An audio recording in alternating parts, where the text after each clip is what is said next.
마태복음 28장 16절 읽겠습니다. 11 제자가 갈릴리에 가서 예수께서 지시하신 산에 이르러 예수를 배웠고 경배하나 아직도 의심하는 사람들이 있더라.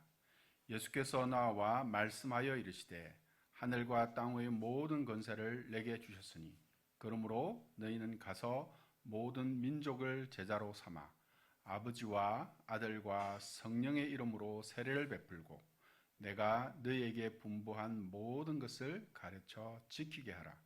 볼지어다 내가 세상 끝날까지 너희와 항상 함께 있으리라 하시니라. 아멘. 우리 1전도에 항상 함께 있으리라. 오늘 설교 제목입니다. 더 정확한 문장으로는 여기 마태복음 28장 20절 맨 끝에 있는 것처럼 볼지어다 내가 세상 끝날까지 너희와 항상 함께 있으리라 입니다. 예수님, 부활하신 예수님이 지금 너희에게 말씀하고 있습니다. 이 너희가 누구인가? 이것은 오늘 여기 보는 것처럼 예수님의 제자들입니다.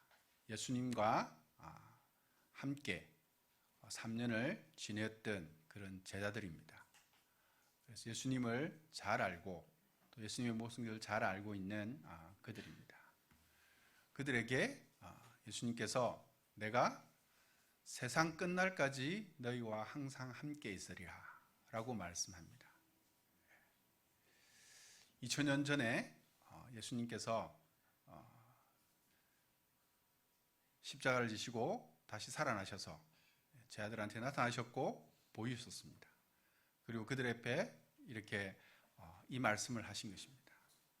세상 끝날까지 너희와 항상 함께 있으리라 하셨기 때문에 지금까지도 예수님의 제자들과 함께 있을 것입니다. 아직 세상 끝날이 오지 않았잖아요.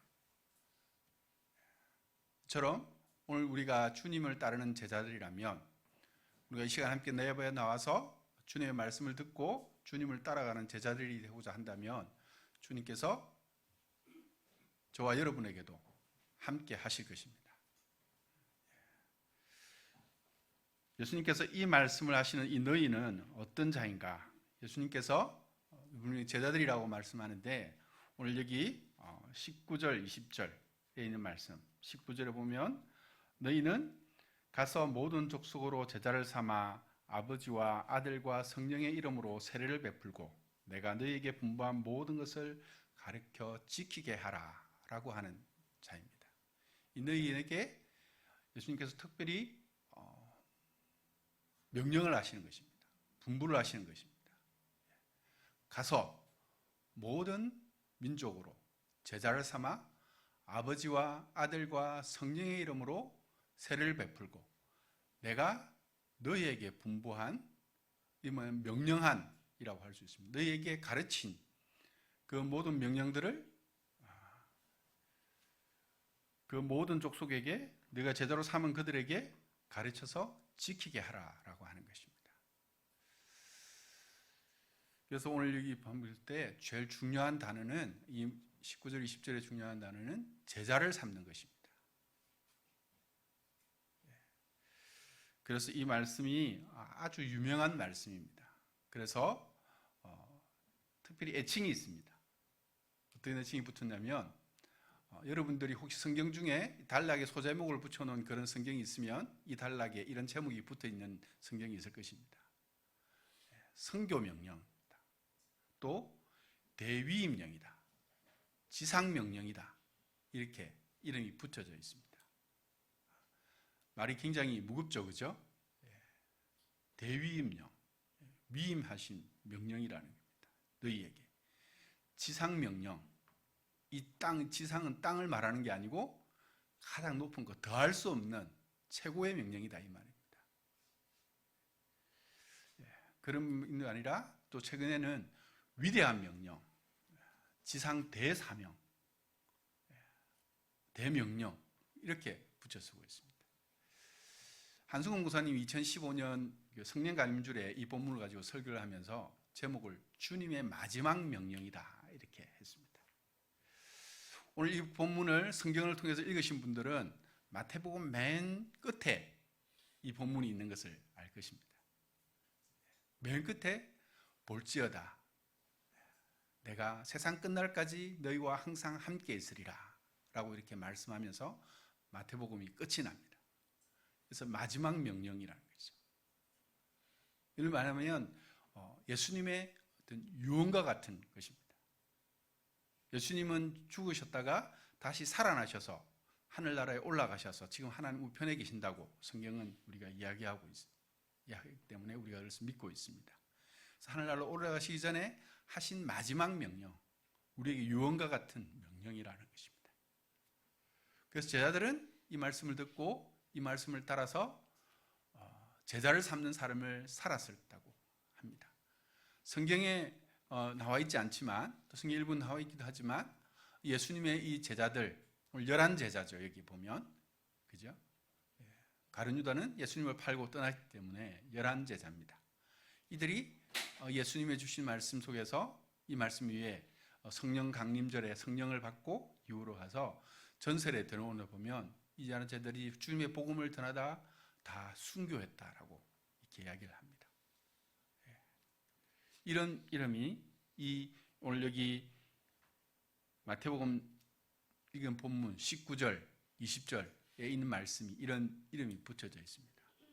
이 말씀은 영어로 이렇게 되어 있습니다. 이것을 한국 사람이 번역하면서 또 중국이나 한자로 번역하면서 이렇게 다양하게 자기 의미를 따라서 이렇게 했습니다. 위대한 위임이라는 것입니다. 그래서 전 대위임령이라고 하는 말이 오래 많이 불렸기 때문에 이걸 대위임령이라고 저는 이렇게 기억하고 있습니다. 주님의 제자들에게 이 명령을 다 받았습니다. 우리가 다 이 명령을 받았습니다. 오늘 우리가 이 명령을 가지고 살아가면서 가야 된다는 것입니다. 지난 부활절에 우리 세례를 받은 우리 분들이 있습니다. 입교를 한 분들이 있습니다. 세례를 받을 때 이 명령이 동일하게 함께 주어진 것입니다.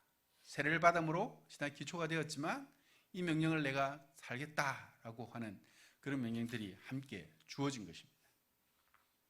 이게 세례 받으시고 입교하신 분들 다 이 명령을 우리가 받고 있습니다. 오늘 이 말씀이 우리가 얼마나 새고 있는지를 한번 이렇게 좀 생각해 보았으면 합니다.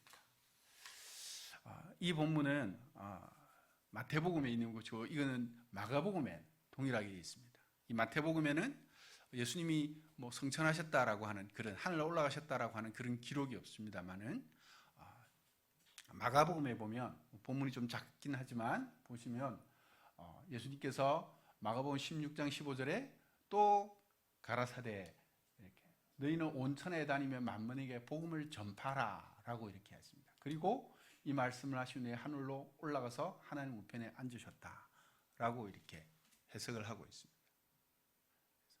만민에게 복음을 전파하라. 온 천하에 다니며 만민에게 복음을 전파하라라고 하는 것입니다. 마가복음은 복음서 중에 제일 먼저 기록되어 있기 때문에 이렇게 만민에게 복음을 전파하라고 하는데 예수님은 마태복음에는 제자를 삼아라 뭐 이렇게 이야기를 하고 있습니다. 누가복음에도 본문이 있습니다. 예수님께서 저희를 데리고 베다니 앞에 나가서 손을 들어 저희를 축복하시더니 축복하실 때에 저희를 떠나 하늘로 올리시니 예수님께서 이 복음을 전파하라고 하시면서 축복을 하셨습니다. 그러면서 이후에 하늘로 올라가셨습니다. 누가복음에 마태복음에는 하늘 올라가셨지만 마태복음에는 성천하셨다는 기록이 없습니다. 요한복음에도 그렇습니다. 왜 이렇게 이 말씀을 하셨을까요? 제가 오늘 여기 대위임령, 위대한 위임명령 우리에게 주신 것입니다. 그것을 하면서 19절, 20절에 중요한 것 파란색으로 빨간색으로 이렇게 했는데 네 가지 동사가 있습니다. 근데 제일 중요한 것은 제자를 삼는 것입니다. 여러분 우리가 다 제가 말씀하셨듯이 입교하고 세례를 받고 내가 예수 그리스도를 믿고 예수님을 따르겠다고 나왔다면 우리는 다 이 위임령을 받았습니다. 여러분 제자가 있습니까? 이 제자는 나의 제자가 아니라 예수님의 제자라고 볼 수 있습니다. 이건 예수님이 말씀하셨기 때문에 예수님의 제자들에게 준 명령이기도 합니다. 여러분에게 제자가 있습니까? 예수님을 따르는 제자가 있습니까? 아니면 나는 정말 예수님의 제자로서 살아가고 있습니까? 오늘 이 말씀을 들을 때 우리는 이것을 먼저 물어야 된다고 생각합니다. 내가 주님의 제자라고 한다면 누군가 나에게 와서 세례를 베풀고 예수님께서 제자들에게 분부했던 그 말씀, 하나님 나라에 대한 말씀이겠죠. 그것을 내게 가르쳐 주었을 것입니다. 내가 그 가르침을 받고 나도 예수님의 말씀을 따라서 살고 예수님이 가는 것처럼 모든 민족, 우리는 돈이 없어서 비행기도 탈 수 없고 배도 탈 수 없어서 모든 민족에 갈 수는 없을 수도 있습니다. 그러나 이 모든 민족은 오늘날 다양하게 볼 수도 있습니다. 저희 집에 3세대가 사는데 제 아버지와 제가 가치관이 너무 틀립니다. 다른 세계에 사는 것 같습니다. 다른 민족 같아요. 제 자녀도 보면 저와 다른 민족 같습니다. 좀 맞추려고 하지만 안 되는 것도 있습니다. 한 가족에도 다른 족속들이 있습니다.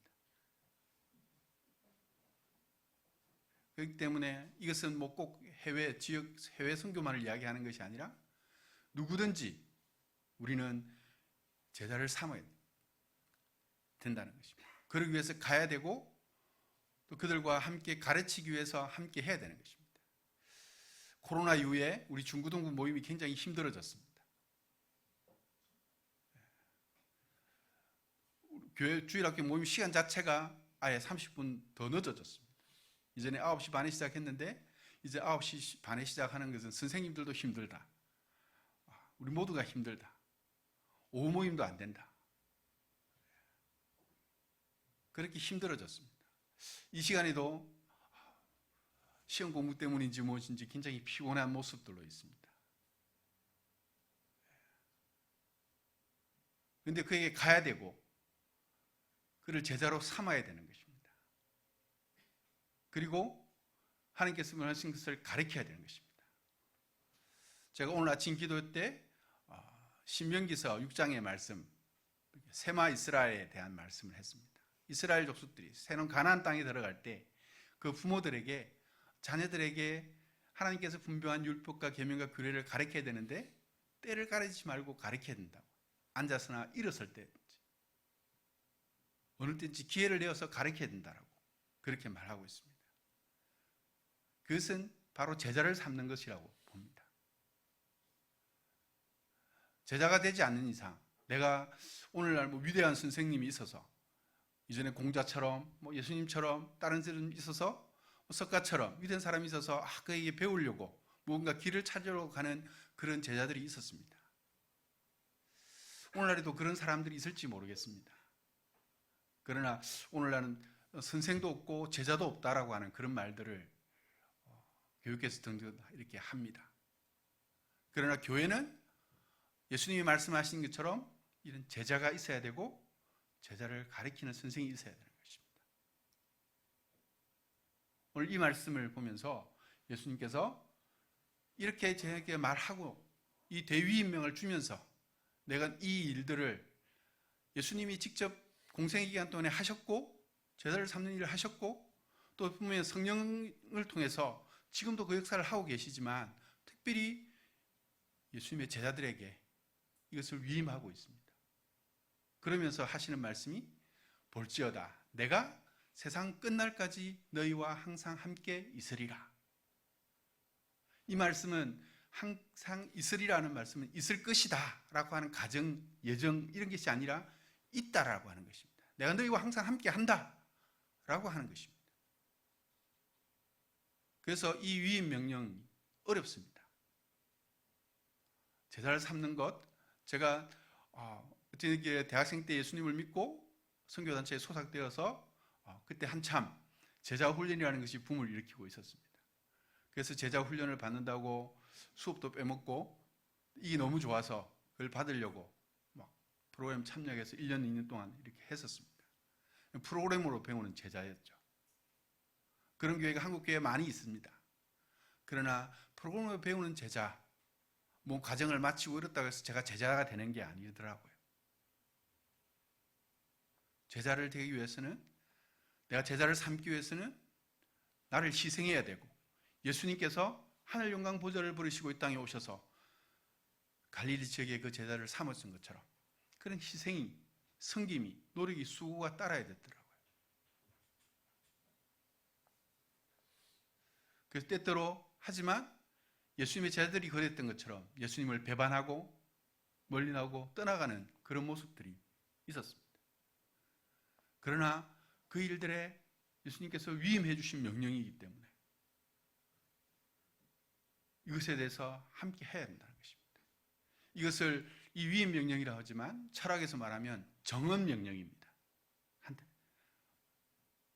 뭐냐면 이것은 선이기 때문에 결과와 상관없이 우리가 마땅히 해야 될 바라고 하는 것입니다. 오늘 내가 그리스도인이라고 하면서, 내가 주님을 따르는 자라고 하면서 주님을 따르기를 원하기를 하면서, 오늘 우리가 찾는 것처럼 주님과 내가 동행하겠습니다라고 하면서 내 삶 속에 제자를 삼는 의식이 없다면 오늘 나의 신앙에 대해서 다시 한번 돌아보아야 될 것입니다.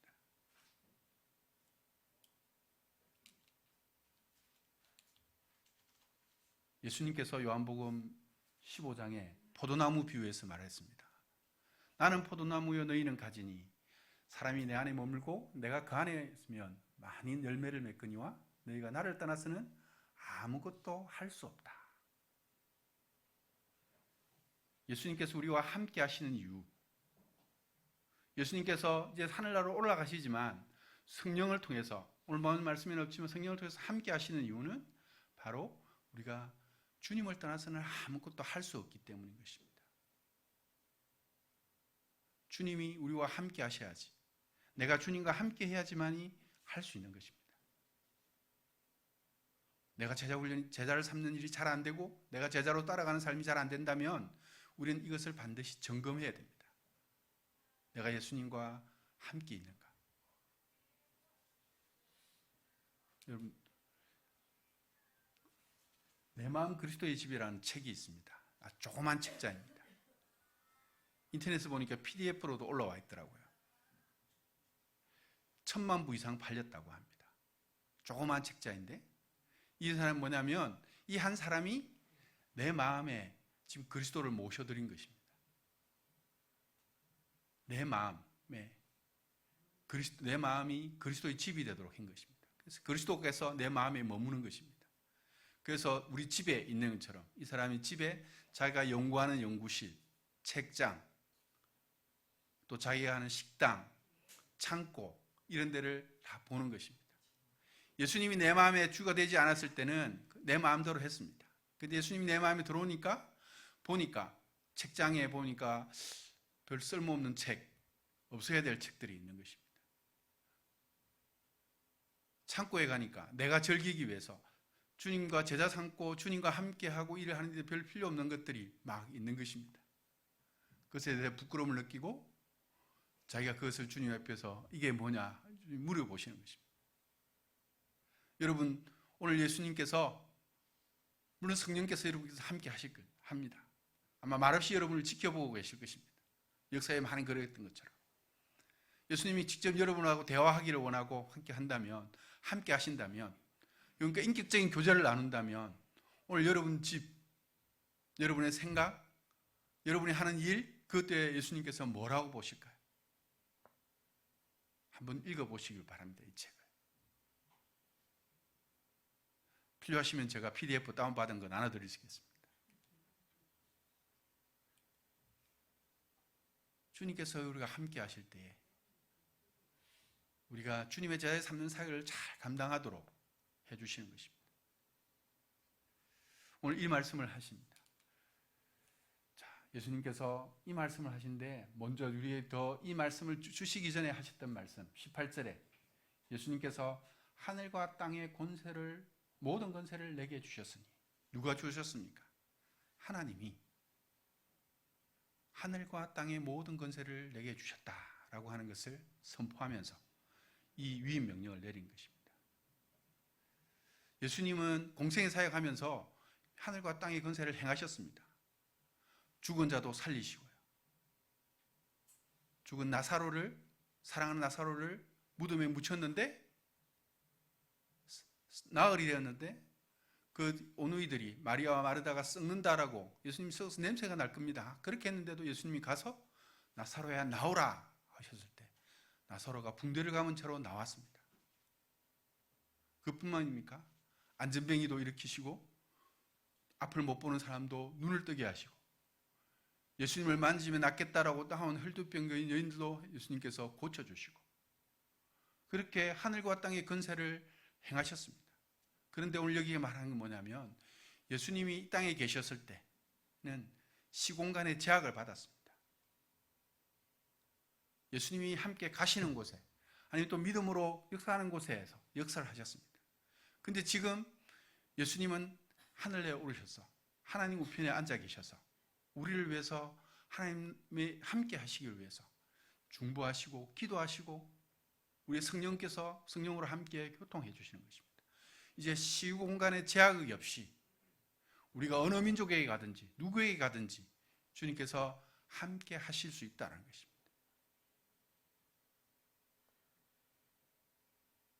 예수님이 그저 우리에게 맡기신 것이 아니라 이 하늘과 땅의 모든 권세를 가지시고 그렇게 하시는 것입니다. 오늘 우리 대한민국에 조그만 권세를 가진 한 분이 국민들의 마음을 아프게 하는 그런 현실 속에 살아가고 있습니다. 그러나 예수님은 그렇게 하신 분이 아니십니다. 예수님은 이 권세를 가지고 이 땅에 오셔서 하늘 영광 보좌를 버리시고 이 땅에 오셔서 우리를 섬기는 종이 되셨습니다. 마가복음에 내가 온 것은 섬김을 받으려 함이 아니고 많은 사람을 섬기려 하고 그를 위해서 자기가 대속물로 내어주기 위한 것이다 라고 하셨습니다. 그래서 우리를 위해 십자가를 지셨습니다. 그렇게 우리를 위해 섬기기로 오신 그 권세를 사용하시는 분이 우리와 함께 하신다는 것입니다. 우리가 주님의 제자를 삼는 일, 우리가 주님의 나라를 이루어가는 일, 우리가 하나님 말씀을 가르치고 배워서 그 뜻을 세워가는 일들에 함께 할 수 있도록 우리가 그것을 더러 확신하는 일들에 함께 하도록 하는 것입니다.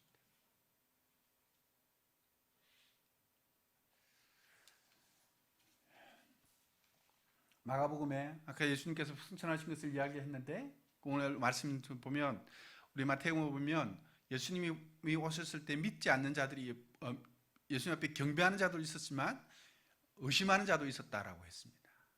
그럼 그것이 마가복음에 보면 좀 더 풀어서 설명해 놓은 것이 아닌가라고 생각합니다. 예수님께서 죄송합니다.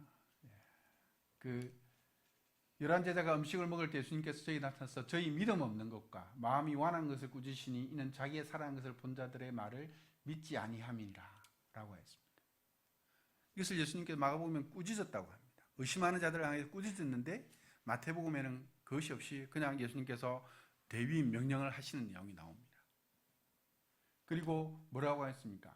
믿고 세례를 받는 사람은 구원을 얻을 것이요 믿지 않는 사람은 정죄를 받으리라 했습니다. 믿고 세례를 받는다는 것은 믿음이 있는 것입니다. 가르쳐서 믿는 것입니다. 믿을 뿐만 아니라 마태복음에 보면 행하도록 지키도록 가르치라고 했습니다. 그렇게 행하셨습니다. 그리고 말하기를 뭐라 했습니까? 믿는 자들에게는 이런 표적이 따른다라고 했습니다. 무엇입니까? 곧 저희가 내 이름으로 귀신을 쫓아내며 새 방언을 말하며 뱀을 집으며 무슨 독을 마실지라도 해를 받지 아니하며 병든 사람에게 손을 얹은 적 나으리라. 이것을 기록한 것이 사도행전입니다. 베드로가 성전에서 안전병이를 일으키고 바울이 설교를 하다가 뱀을 잡아 물렸는데도 살고 그러한 일들이 일어난 것입니다. 예수님께서 우리와 함께 하신다라고 하는 증거를 사도행전에서 보여주시는 것입니다. 이 표현을 마태복음에선 그렇게 마태식으로 한 것입니다. 마태복음은 이것을 기록한 마태가 예수님의 제자 우리가 사도 마태인지 정확하게 알 수 없습니다. 그러나 이 마태가 섬기는 그 공동체에게 이 마태복음이 처음 기록되어졌다는 것은 거의 학자들이 공식으로 인정한 것입니다. 그들에게 이야기를 하면서 아주 정돈된 되게 그 공동체가 살아가고 함께 생각하고 하는 데 있어서 가장 중요한 것이 뭔가? 바로 제자를 삼는 것. 주님께서 우리에게 위임한 명령들을 따라서 그 일들을 위해서 우리의 삶을 바치는 것입니다. 시간을 드리는 것입니다. 2023년 이제 코로나가 끝났습니다. 우리가 일상이 돌아오기를 간절히 바랬습니다. 그 일상에 바라는 것들 중에서 우리가 간절히 바랬던 그 원하는 것이 뭐냐면 바로 이 제자 삼는 일들을 하는 것입니다. 이것은 프로그램에 되는 것이 아니라 주님의 성령께서 함께 하시고 그것을 믿는 믿음으로 우리가 살아갈 때인 것입니다. 우리가 교회에서 모였을 때 주일 예배를 하면서 우리가 식탁의 교제를 나누면서 오해 나눔을 할 때 우리가 제자 삼는 일들에 우리가 어떻게 했는지에 대한 나눔들이 좀 더 풍성해지는 그런 2023년이 되었으면 좋겠습니다. 우리의 가장 존귀하신 예수 그리스도 그분께서 우리와 함께 하셔서 행하셨던 일들을 교회에서 여러분 가정에서 또 아니면 여러분이 속한 공동체 작은 속에서 나눔이 있어졌으면 좋겠습니다. 마지막으로 이 말을 함께 보여주겠습니다. 너무나 작죠? 제가 간혹 묵상하는 이 큐티집에 있는 4월 9일 날에 있는 한 내용입니다. 부활절 날 나누는 메시지인데 제가 잠깐 읽어드리겠습니다. 안식 첫날 일찍이 아직 어두울 때에 막달라 마리아가 무덤에서 와서 돌이 무덤에서 옮겨진 것을 보고 라고 하는 요한복음 20장 1절 말씀입니다. 이 말씀에 대해서 읽고 어떤 한 사람이 적은 글입니다. 어느 부활절에 목사님이 요한복음 20장에 나오는 부활 이야기에 대해 설교했습니다. 목사님이 전한 메시지의 요점은 전혀 기억나지 않는데 왜냐하면 아직 어두울 때라는 구절이 제 관심을 사로잡았기 때문입니다. 아내와 저는 10대 아들의 파괴적인 선택 때문에 매우 힘든 시기를 보내고 있었습니다. 우리는 통제력을 잃어버렸고 그런 우리의 상태를 알고 있었습니다. 절망적으로 보이는 상황이 영원히 지속될 것만 같았습니다. 그러나 이 성경 본문은 아직 어두울 때라고 하는 구절로 시작하지만 이야기를 진행하시면서 하나님이 이미 일하고 계신다는 사실을 분명히 드러냅니다. 돌이 옮겨졌을 뿐 아니라 우리 주님 예수 그리스도께서 살아나셨습니다. 끊임없이 슬픔과 절망하던 때에 외적인 상황은 달라지지 않았으나 부활의 하나님이 우리 아들의 삶에서 일하고 계신다는 성령님께서 제 마음에 속삭이셨습니다. 그 부활절 아침에 아내와 저희 마음에는 희망과 믿음의 불이 타오르기 시작했습니다. 우리가 가장 낙심한 순간에 우리의 다정한 하나님이 말을 건네시며 부활과 새 생명이 찾아오리라는 희망을 주시니 이 얼마나 멋진 일입니까? 그렇습니다. 예수님의 이 대위임력, 이것은 예수님이 그저 마지막에 하고 싶은 것이 아니라 예수님의 사역 가운데 예수님께서 십자가에 죽으시고 부활하시던 그 새벽부터 이미 저희들에게 나타나시면부터 이야기 되어진 것입니다. 오늘 우리가 부활절 기간을 보내고 있습니다.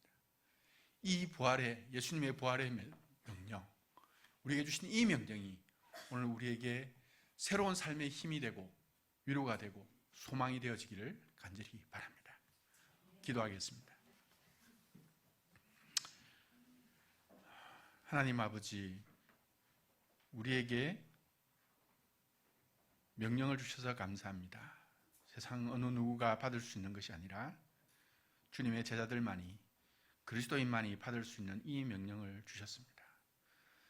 우리 예수님과 함께하는 영원히 세상 끝날까지 모든 순간, 모든 곳에서, 모든 일들 가운데 함께 하겠다고 하시는 주님의 명령을 받았습니다.